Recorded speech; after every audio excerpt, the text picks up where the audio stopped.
At mula sa mga viral vid at meme, pati mga sayaw at pagkain, talaga namang sari-sari ang mga pausong nasaksihan natin ngayong 2013. Kaya tara na't maaliw habang nagbabalik tanaw sa listahan ng Saksi Top Trends this year. Patok! Trending! Uso! Pauso ko yung 2013.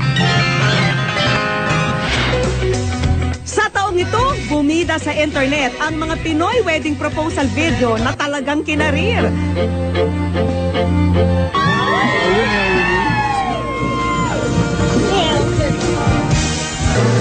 Kung di mala musical,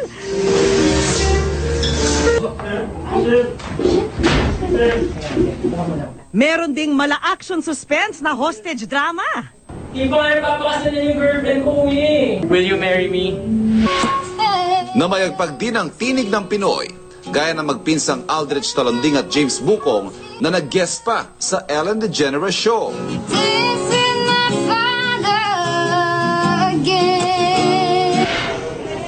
Kung milk tea at cupcakes ang in noong 2012, ngayong taon na uso ang hybrid o pinagsamang pagkain. Gaya ng brookies na pinagsamang brownies at cookies.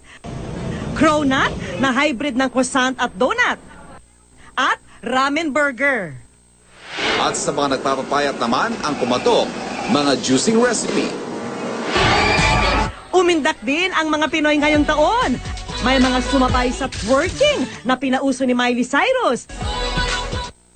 Ang Harlem Shake na kahit traffic enforcer sa Gensan, walang kemeng sinayaw.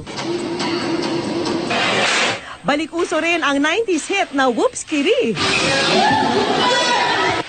Mamaya ang ibibida natin, mga hit na meme, hit na post, pati hit na hindi lang pang 2013, kundi way back history. Bukod sa mga pagkain at sayaw, patok din ngayong taon ang ilang pauso ng makukulit na imahinasyon ng mga netizen. Mula sa mga meme, hit na mga post, pati pagbabalik tanaw, bago ang 2013. Pinangiti tayo ngayong taon ng iba't ibang online memes, mga larawang may kasamang statement, gaya ni Thor, na ginawa ng iba't ibang version.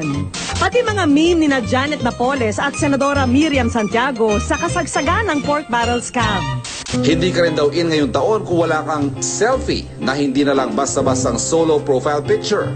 Merong naka-duck face, pati na look up. Kaya ang selfie, binansagang word of the year ng Oxford Dictionaries. At ang patok ding paandar ngayong taon, Throwback Thursday at Flashback Friday. Linggo-linggo tuloy nagbablast from the past ang marami. Inaalala ang mga paboritong TV show, gamit at laruan noong kanilang kabataan at nagpo-post ng kanilang mga lumang larawan. Ano reaction niyo pag nakita niyo yung picture ng bata? Saya. Ako ba yun?